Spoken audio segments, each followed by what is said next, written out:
On today's show, Heartbreak City as the Rockets drop another close game in Los Angeles, this time around to the Lakers, 105-104. What went wrong late in this game? What were some of the mistakes that the Rockets need to be able to erase moving forward? Alperen Sengun is clearly the go-to guy for this Rockets team, and hey, it's time we have a conversation about Jalen Green. It's all coming up right here at Locked On Rockets. This is Mission Control, Houston. Ignition sequence start. Throw it up to Jalen Green. Sengun here in the short row. Oh, my, that's the no-look. Jabari for three and the win. Yeah! Look at Tari, Eason. Here comes Tari. Oh! T-minus 15 seconds. Guidance is internal. The Houston Rockets select Thompson and Cam Whitmore. One thing I have never done is not made the playoffs, and so we want to take that step here as well. 6, 5, 4, 3, 2, 1.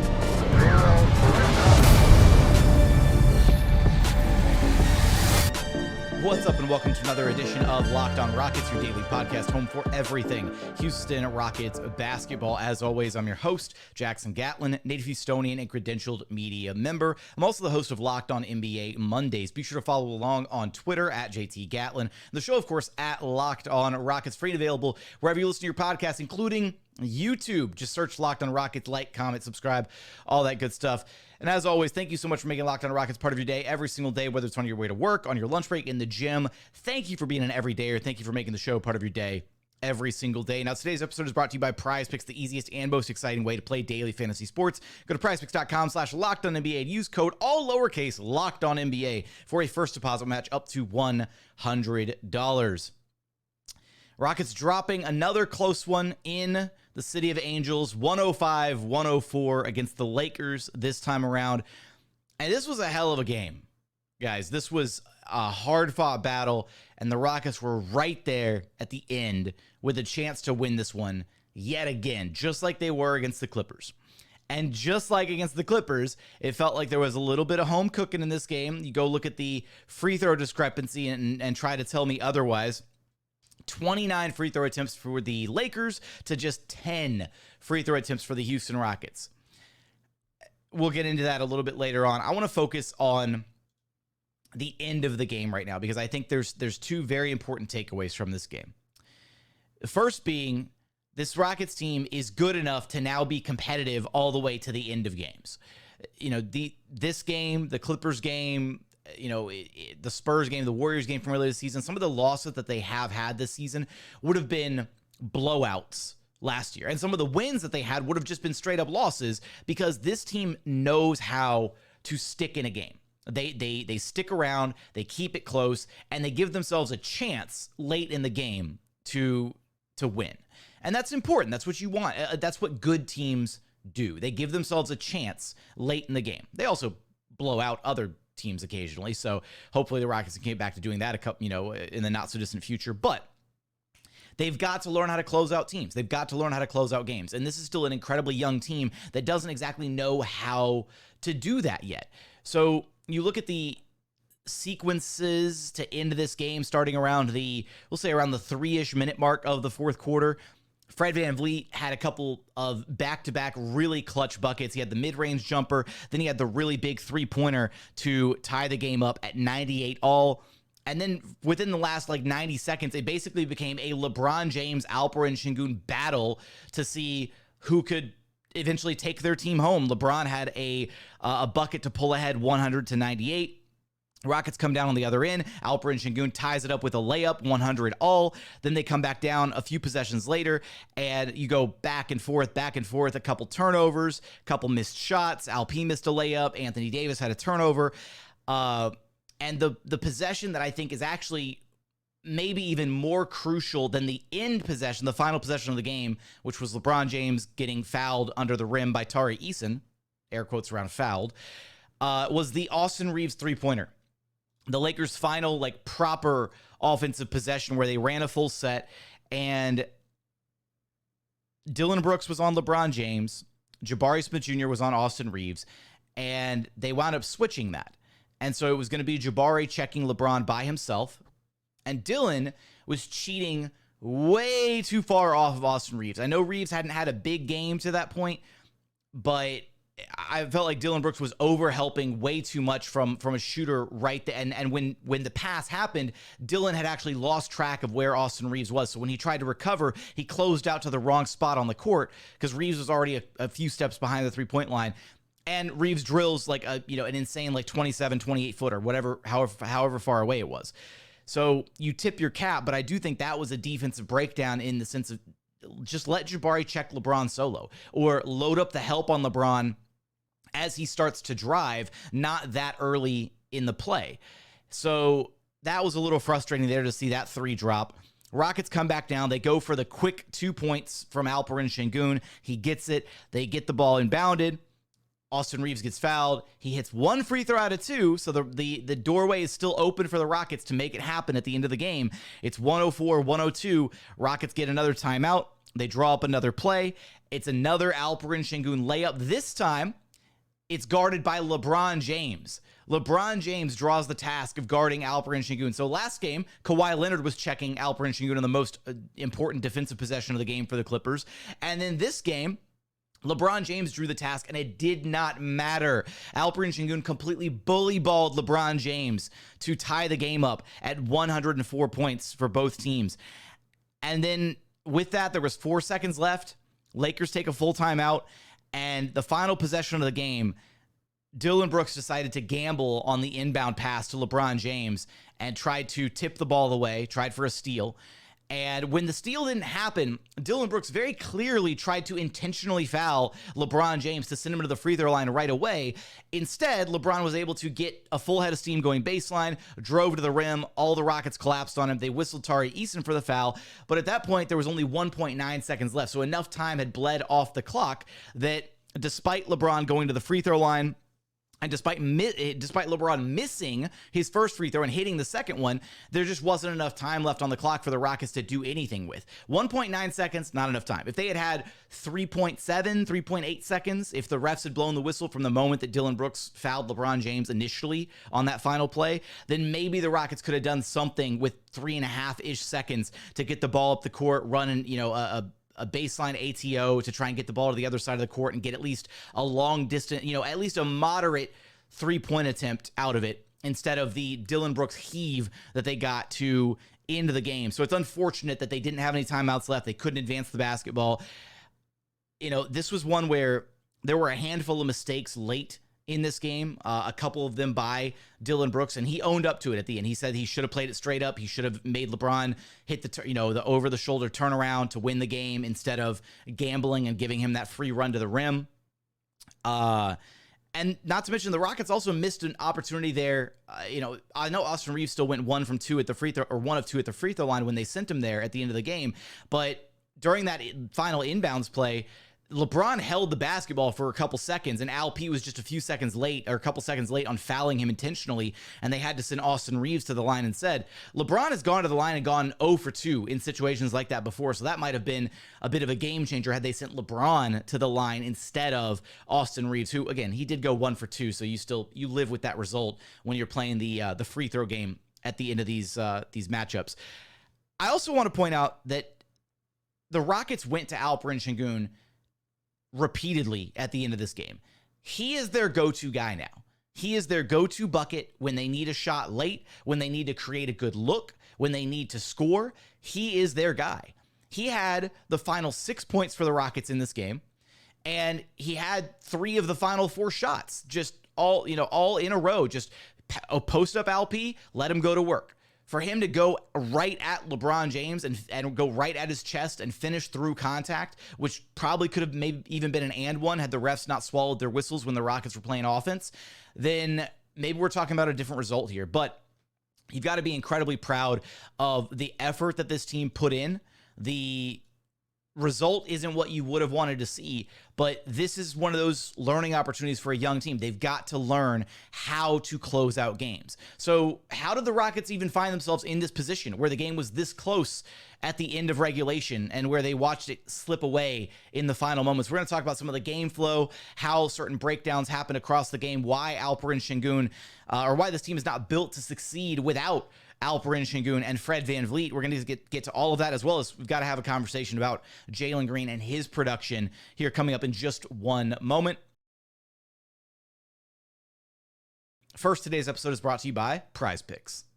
Prize Picks is the largest daily fantasy sports platform in North America. They're the easiest and most exciting way to play daily fantasy sports because it's just you against the numbers. Instead of battling thousands of other players, including pros and sharks, you just pick more than or less than on 2 to 6 players, stat projections, and watch the winnings roll in. Prize Picks is so simple to play. You can make your picks and submit an entry in less than 60 seconds. They've got quick withdrawals, easy gameplay, and an enormous selection of players and different stat types, which is what makes Prize Picks the #1 DFS sports app on the market. And with basketball season here and in full swing, you can now pick combo projections across football and basketball from the Specials League, a league created specifically for combo projections that includes 2 or more players from different sports or leagues. For example, you could do LeBron James plus Travis Kelce at a 10.5 combo of 3-pointers made plus reception. So if you've been thinking about getting into daily fantasy sports, you got to give Prize Picks a chance. Go to prizepicks.com/LockedOnNBA and use code LockedOnNBA, all lowercase, for a first deposit match up to $100. Again, that's prizepicks.com/LockedOnNBA with promo code all lowercase LockedOnNBA for a first deposit match up to $100. Prize Picks is daily fantasy sports made easy. And continuing on here at Locked On Rockets, your daily podcast home for everything Houston Rockets basketball. Now, I will say I did see some people wondering, why the Rockets chose to go for the tie in this game, repeatedly, I might add, rather than going for the win late.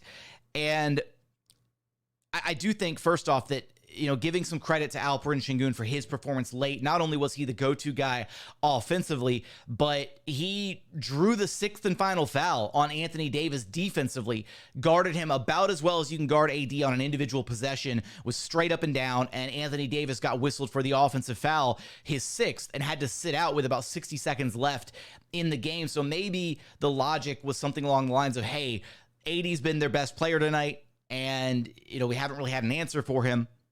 So without AD in the picture, maybe, the final 5 minutes can swing our way. We just keep feeding the ball to LP, keep getting those consistent buckets. Nobody can stop him now that AD's not in the game, which was very evident down the stretch. Rui Hachimura couldn't stop him. LeBron couldn't stop him. Jackson Hayes over on the bench wasn't going to be able to stop LP in the game. So maybe that was the logic, is, hey, instead of trying to go for the win here and, force a Dillon Brooks 3 or a Fred VanVleet 3, we'll go for the higher percentage look, because the Rockets' best player and their go-to guy in Alperen Sengun is not exactly a threat from 3, unfortunately. He's not a consistent threat from 3, or he's not going to self-create from 3 and open up a wide-open 3-pointer. Although, hey, the way LP was playing, maybe they should have let LP just, try to be a gamer and bust a 3-pointer to take the lead in this one. But credit to Alperen Sengun for some really clutch plays, some buckets offensively, the defensive play against Anthony Davis on the other end of the court. Just a really overall impressive game from him. And that's why it hurt so much when he had to sit out the majority of the third quarter due to foul trouble. I want to say LP picked up his 4th foul with about, 10 minutes left in the quarter? Yeah. 10-10 remaining in the third quarter. Alperen Sengun picks up his 4th personal foul. Rockets were leading 58-54 at this point.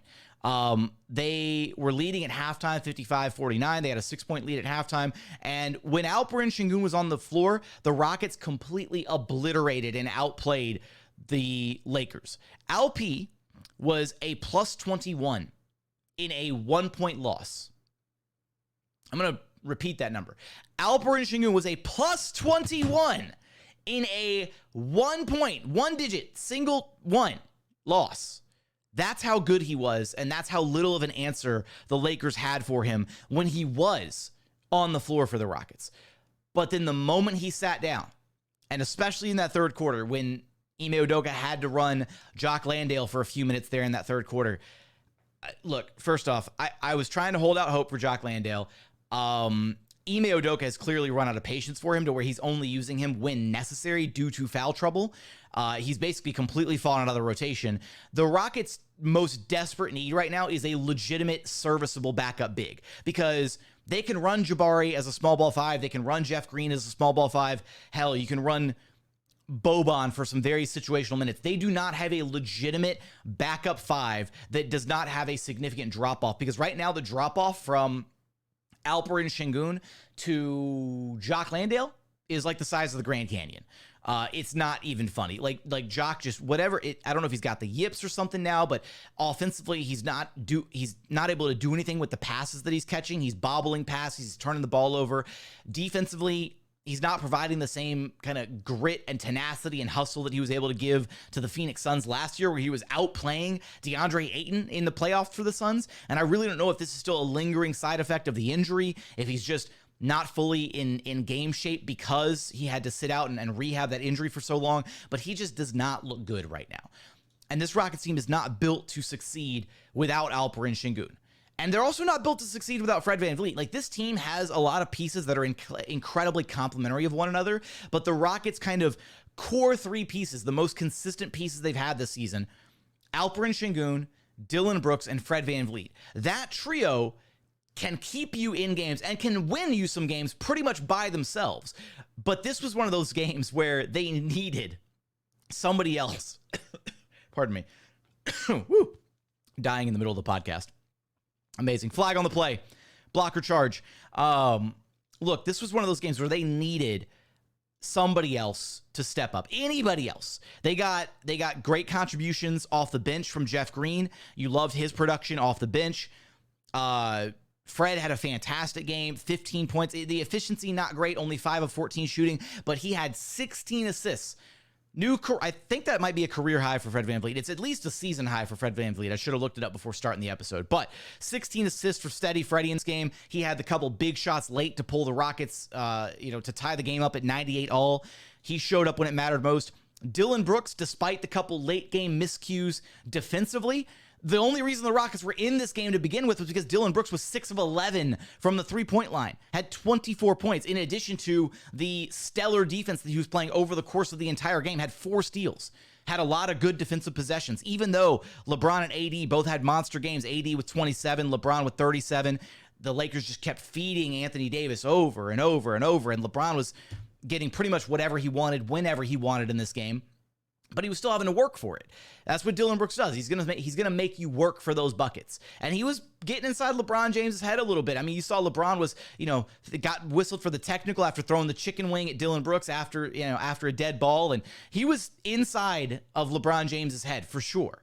So you needed one of Jalen or Jabari to really step it up in this game. And Jabari didn't have a bad game.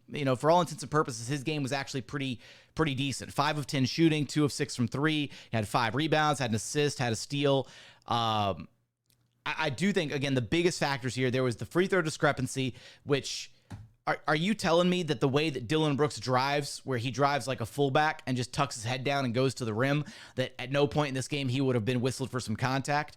Are you telling me that Alperen Sengun didn't attempt a single free throw in this game, despite the fact that he plays bully ball all game long in the post against guys like Anthony Davis and Rui Hachimura and Jackson Hayes, and even LeBron James at the end of the game, which should have been an and one on the basket to tie it up at the end, 100 all?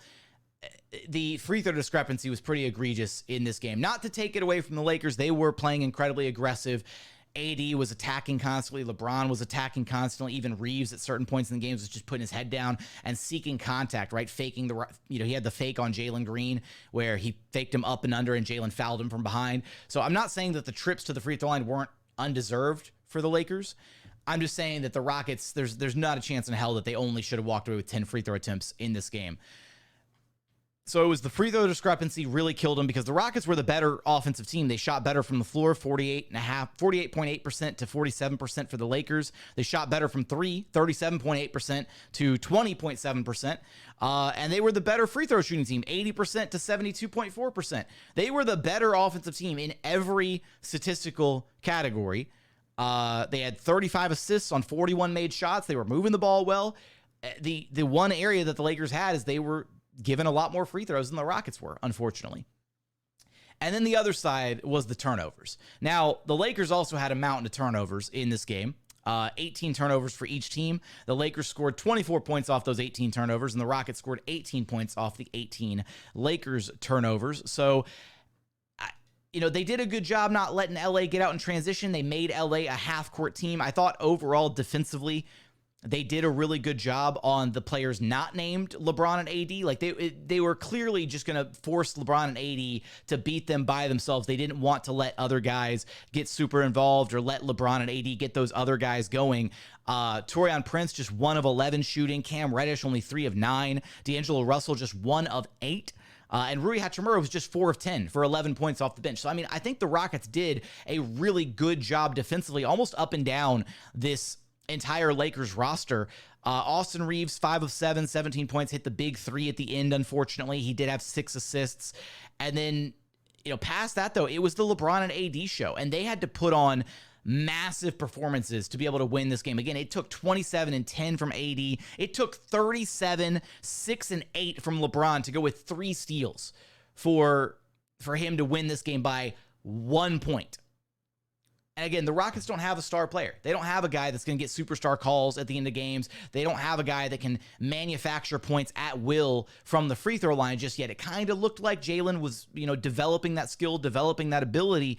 But to this point, Jalen has these games where he just becomes a complete non-factor offensively. And for your shooting guard, literally it's in the name, shooting guard, to not be shooting the ball and to not be impacting the game with his scoring is kind of a red flag. And it's something we got to spend a little bit of time talking about. So we're going to get to that coming up here in just one moment, as well as final thoughts from this one. There no rest for the wicked as they got to go right back into it with their next matchup against the Golden State Warriors Monday night. So final segment coming up here in just one moment. First, today's episode is brought to you by FanDuel. Get in on the action this NFL season with FanDuel, America's #1 sportsbook, because right now, new customers get $150 in bonus bets with any winning $5 money line bet. That's $150 if your team wins, and all you have to do is wager $5. It's that simple. If you've been thinking about joining FanDuel, there is no better time to get in on the action. The app is so easy to use, and there's a wide range of betting options, including spreads, player props, over-unders, and so much more. Right now, you can take a look at the outright betting favorites for Super Bowl 58. The Kansas City Swifties at plus 420, the 49ers at plus 470, the Philadelphia Eagles at plus 500, and then behind them you got the Miami Dolphins at plus 900, the Ravens at plus 950, and on the outside of the top 5 looking in, the Dallas Cowboys at plus 1100. So visit FanDuel.com/lockedon to get started with FanDuel this NFL season. FanDuel, official partner of the NFL.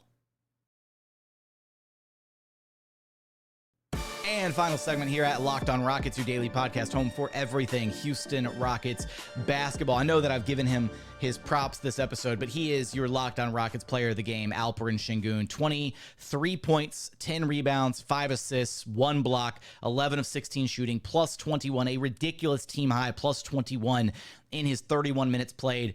And him having to sit out that third quarter from about the 10-minute mark all the way until he was able to check back in the fourth quarter was the reason the Rockets lost this game. They completely cratered in this one without him in the game. To go from leading at 6 points at halftime, 55-49, to then trailing by 6 going into the fourth and final quarter because you didn't have Alperen Sengun for basically the entire third quarter. That's the definition of the most important player on the floor. So he is your player of the game.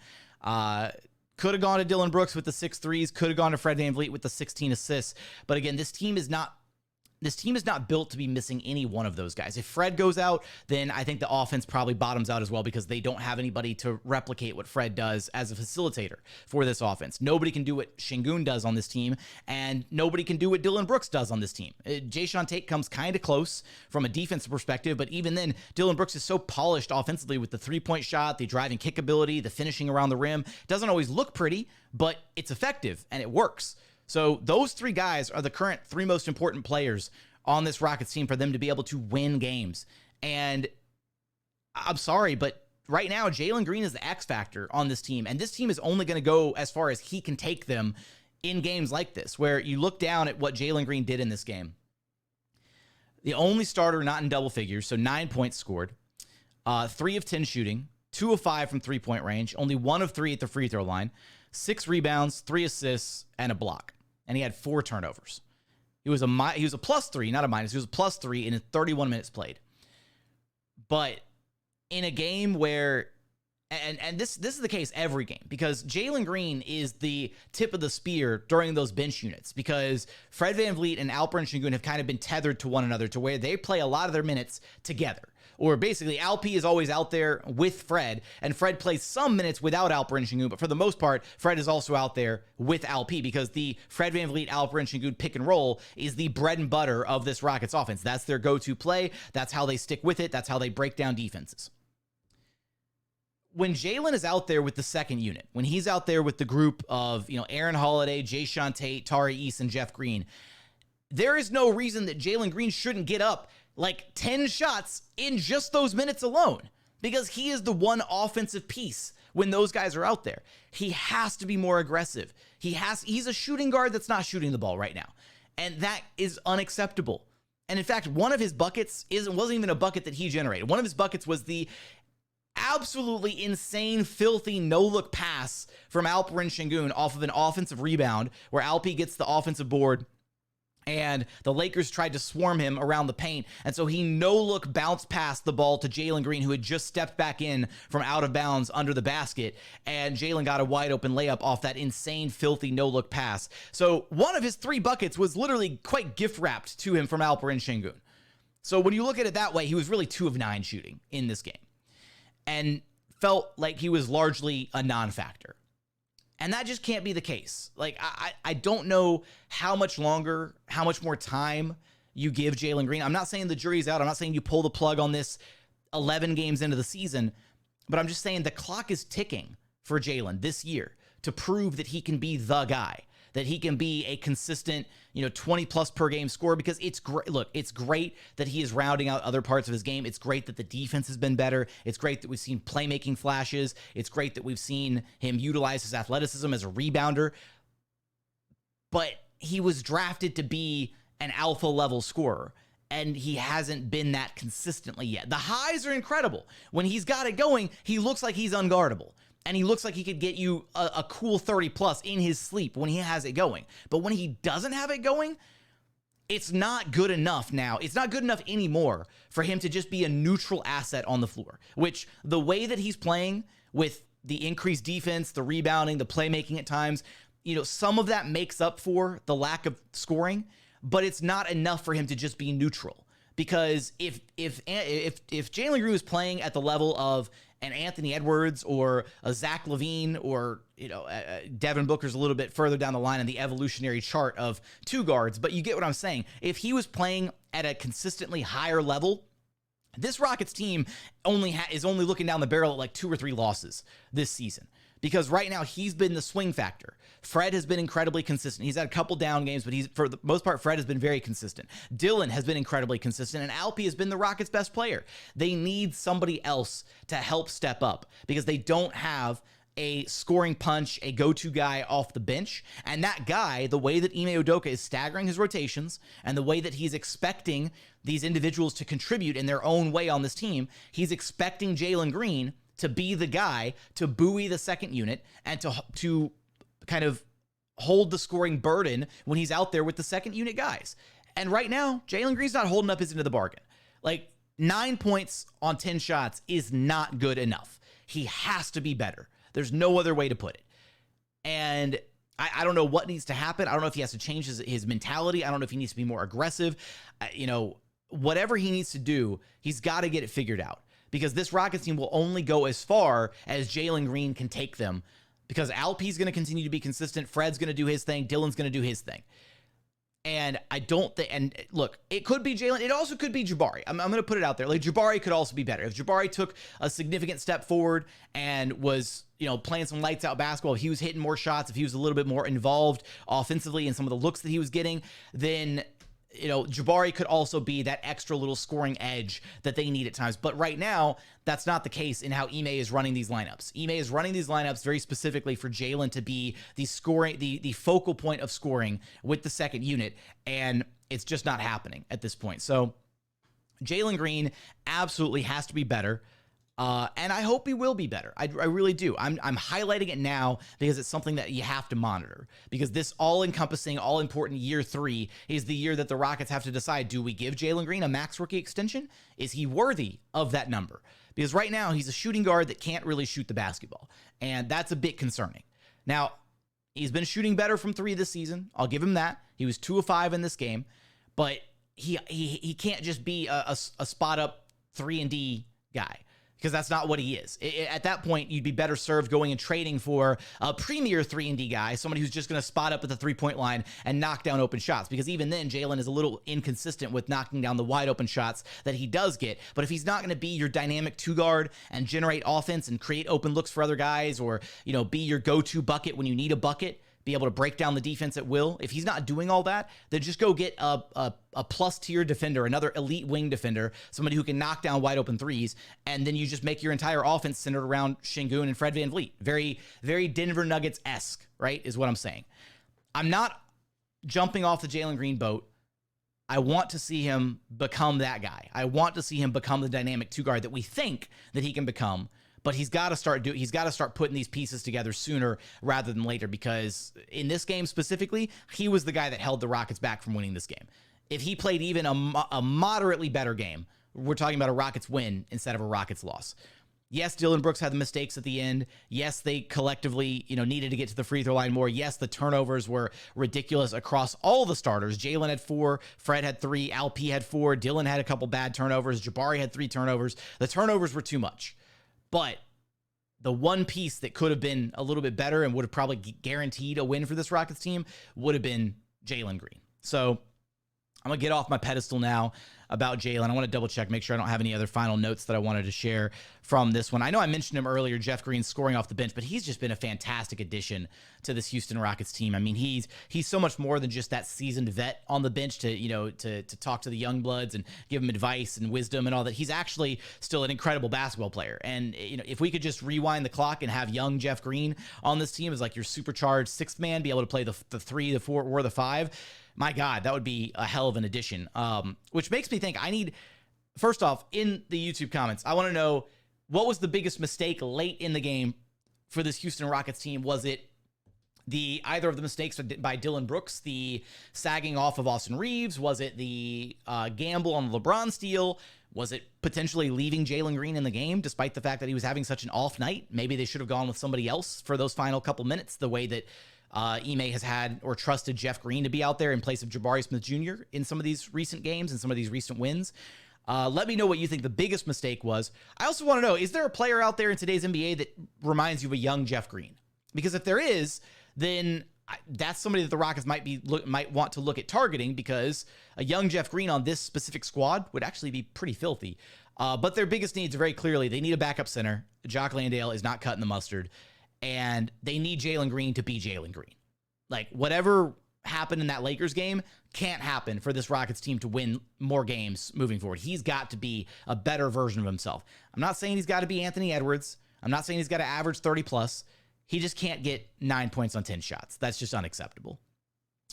I think that's going to do it for today's episode. Double checking here. Make sure, I'm all wrapped up on the notes. So with that, that's going to do it for today's episode. As always, thank you so much for checking out the show. If you haven't done so yet, please consider subscribing wherever you listen to your podcasts, or on YouTube, just search Locked On Rockets. Be sure to like, comment, and subscribe. But as always, thank you so much for watching. Thank you so much for listening. And we look forward to having you back right here at Locked On Rockets, your daily podcast home for everything Houston Rockets basketball.